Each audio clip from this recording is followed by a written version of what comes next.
House Leader kinondena ang umano'y tangkang paggamit sa Korte Suprema para sa political sabotage. Kaya ito?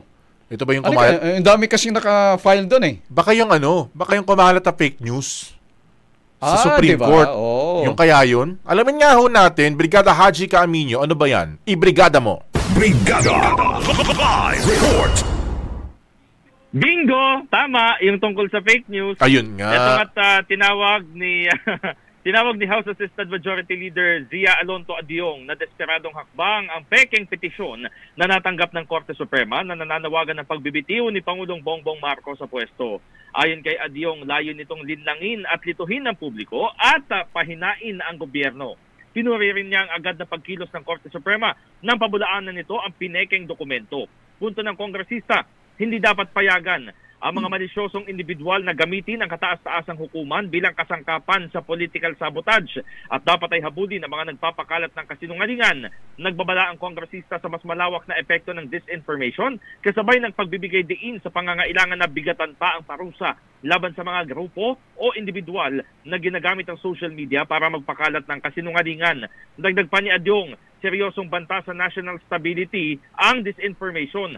Kaya dapat maging mapagmatiyag ang publiko at beripikahin ang sources bago maniwala.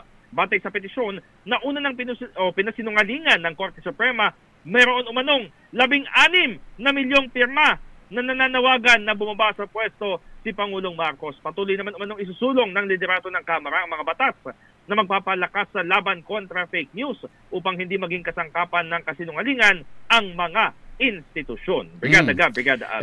Pero ano bang aksyon ng Korte Suprema dyan, Brigada Hats? Di ba? Sabi nila, parang hahanapin nila, tutugisin nila yung nagpakalat ng ganyan mga fake news na yan. Pero syempre, hindi trabaho yun ng Korte Suprema. Syempre, trabaho, may ahensya ng gobyerno na pwedeng humabol doon sa mga nagpakalat na mga fake news na yan. Ano bang update doon? Tama yan, Brigada Abs, kasi di ba the last time we checked ay sinabi ng Korte Suprema na kumbaga gagawa sila ng hakbang laban dun sa mga nagpapakalat ng fake news. Isipin natin sa dinami-rami din ng mga petisyon na na pinafile sa Korte Suprema, kaliwat kanan, meron pa talagang sumasabay na kahit na hindi totoo yung petisyon.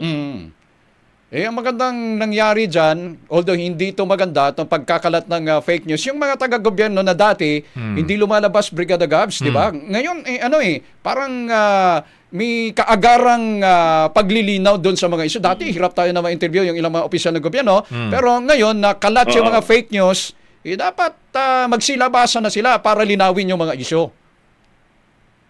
Correct. At saka yun yung maganda doon kasi, agad na pinabulaanan, di ba? Maigi na yung naging maagap sila sa pag-deny na may ganong klase na petisyon kasi alam naman natin, pagka may ganyan lumalabas, mabilis na kumakalat, mabilis na na-share. Dapat kapag may taga-monitor talaga yung mga ahensya ng gobyerno na kapag may fake news, dapat kina-clarify. Minsan kasi, Brigada Gabs, 1 linggo pa bago i-clarify, 5 days pa bago i-clarify. Dapat agad-agad. Hindi na nakaklarify eh. Hindi nga na-clarify. Okay. Ayun nga, tama. Dapat may taga-monitor. By the way, bago ang lahat, mukhang sa Biyernes itinakda yung pagdinig ng Quad Committee, Brigada Abs. Pero ito may kinalaman na kay Attorney Harry Roque.